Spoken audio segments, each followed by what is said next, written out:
तो इस कार्यक्रम में हमारे कई विशेष अतिथिगण, माननीय सांसदगण, माननीय मंत्रीगण, माननीय जुएल ओराम जी, अपने NTRI की स्पेशल डायरेक्टर नूपुर तिवारी जी, माननीय फग्गन सिंह कुलस्ते जी, SC/ST के चेयरमैन हैं अभी पार्लियामेंट्री कमेटी के, और डॉक्टर आशा लकड़ा हमारे ST कमीशन की मेंबर्स हैं। तो ऐसे महानुभाव हमारे बीच उपस्थित हैं और यह कार्यक्रम अपने जनजाति समाज के लिए एक बहुत ही बड़ा त्यौहार है। और इस त्यौहार के माध्यम से हम जितने भी प्रवासी झारखंड के लोग हैं, चाहे छत्तीसगढ़, उड़ीसा, ये सभी इस मौके पर सभी आते हैं और एक दूसरे के साथ मिलते हैं और हम लोग इसको खुशहाली मनाते हैं, करम देवता का आशीर्वाद लेते हैं। यह करम देवता भादों के एकादशी में किया जाता है, परंतु हम लोग इसको 5-7 दिन पहले ही हम इसकी करम पूर्व संध्या के तौर पर हम लोग इसका आयोजन कर रहे हैं और मना रहे हैं।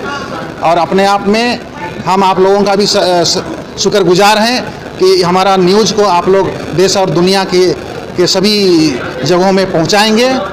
इसका मैं बहुत आप लोगों का भी अभिनंदन करता हूं। पहली जनजाति रही है जो पूरे इंडिया में ही क्या पूरे दुनिया में, तो इन लोगों को का स्पेशल स्टेटस होना चाहिए। ये बहुत अच्छी बात इन्होंने कही और मैं भी चाहूँगा कि इनका स्टेटस बना रहे।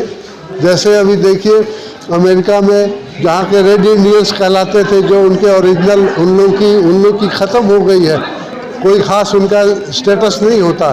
तो हम चाहेंगे कम से कम यहाँ के जो हैं वो तो उनका स्टेटस बना रहे और ये बहुत अच्छी चीज़ है। बड़ा एक साहब से मैं चाहूँगा कि इस बात को आगे भी बढ़ाएं और गवर्नमेंट अगर इसको ले लेती है तो ये बहुत अच्छी बात रहे। सबसे पहले अपना परिचय दीजिए। मैं रोजीना बकर, जनरल सेक्रेटरी मशाल सोशल वेलफेयर सोसाइटी की तरफ से समस्त देशवासियों को कर्म पूर्व संध्या की बधाई देती हूँ और आगामी कर्म पर्व जो 15 तारीख को है उसके लिए भी मैं समस्त देशवासियों को बधाई देती हूँ। आज के प्रोग्राम को लेकर क्या कहें? आज का जो प्रोग्राम है हम लोग दिल्ली में पिछले 20 साल से करते आ रहे हैं, कर्म पूर्व संध्या महोत्सव। हमारे इस कार्यक्रम का मुख्य उद्देश्य है जितने भी जनजाति समाज हैं यहाँ पर दिल्ली में, उनको एकजुट करना, एक मंच पे लाना, ताकि जब भी उनको किसी भी तरह की समस्या आए तो एक हम लोगों का एक बना होना चाहिए सामाजिक जो है एक संगठन, एक मजबूती जो हर समस्या में उनके सामने उनके साथ खड़ा रहे। हमारा संस्था का यही उद्देश्य है कि जनजातीय समाज जो यहाँ पे विस्थापित होके आ रहे हैं दिल्ली में, उनको किसी भी तरह का कोई भी मतलब उनको पहचान नहीं मिली है, उनकी पहचान की लड़ाई है हमारी। लेकिन ये जो हम कर्म पूर्व संध्या कर रहे हैं ये भी हमारी एक लड़ाई है। जो कर्म पूजा होता है पिछले 20 साल से हमारी संस्था ही यहाँ पे कर रही है और पता नहीं कितने सालों से यहाँ विस्थापित लोग हैं। सभी को आज का जो कार्यक्रम है मशाल के अध्यक्ष मोहन बड़ाई जी ने जो रखा है दिल्ली के अंदर करम पूजा के उत्सव को मनाने के लिए, आज हमारे जो आदिवासी हैं और शहर के अंदर आके बसे हुए हैं, ये 4 राज्यों में मुख्य तौर पे मनाया जाता है, झारखंड, छत्तीसगढ़, मध्य प्रदेश। तो ये हमारी संस्कृति को झलकाता है कार्यक्रम। और जो आदिवासी कल्चर है, हर राज्य में अपने अलग अलग त्यौहार हैं और दिल्ली के अंदर किसी भी राज्य का त्यौहार है, सारे दिल्ली के आदिवासी उसको मिलकर मनाते हैं। मैं राजस्थान से आता हूँ, मैं दिल्ली में अखिल भारतीय आदिवासी विकास परिषद का प्रदेश अध्यक्ष हूँ। मोहन बड़ाई जी को हम बहुत धन्यवाद देते हैं कि वो इस तक सौदानी आदिवासी दिल्ली प्रदेश महामंत्री भी था पहले में, अभी कोषाध्यक्ष हूँ।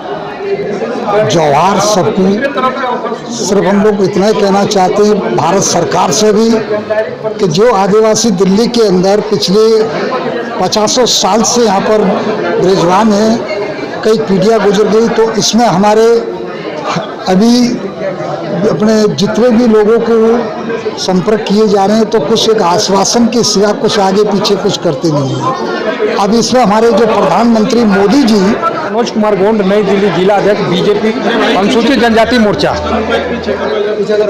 मैं मसाल सोसाइटी वेलफेयर सोसाइटी करम पूजा आज कई सालों से मनाती है। हम सारे देश के विभिन्न राज्यों से आए हुए आदिवासी हम एकत्रित होकर के और यहाँ पे कर्म पूजा में सम्मिलित होते हैं और बड़ी धूमधाम से मनाते हैं। हमारे ट्राइबल मंत्री और ट्राइबल के जीते हुए सांसद भी और मंत्री भी सारे लोग आते हैं। दिल्ली में रह रहे हैं, तीसरा और चौथा पीढ़ी से हमारे आदिवासी समाज के लोग यहाँ पे प्रवास करते हैं दिल्ली के अंदर। बस मैं नई दिल्ली जिला अध्यक्ष होने के नाते एक ही मांग करता हूँ भारत सरकार से और दिल्ली सरकार से। दिल्ली सरकार से हमारी सब दलीय टीम जा करके मिल चुकी है मुख्यमंत्री से। हम जातीय जनगणना के लिए यहाँ पे जातीय जनगणना करा करके हमें पढ़ाई में और नौकरी में जो कोटा मिलता है वो हमें यहाँ पे राजनीति में ही कोटा मिलना चाहिए। और हम लोगों ने बहुत प्रयास किया और कोशिश हम लोगों की जारी है। हम लोग रात दिन मिल करके हर आदिवासी एक दूसरे के संपर्क में है। मुझे पूरा उम्मीद है कि 25 से 30 लाख के करीब में हमारे आदिवासी समाज के लोग पूरे देश से आए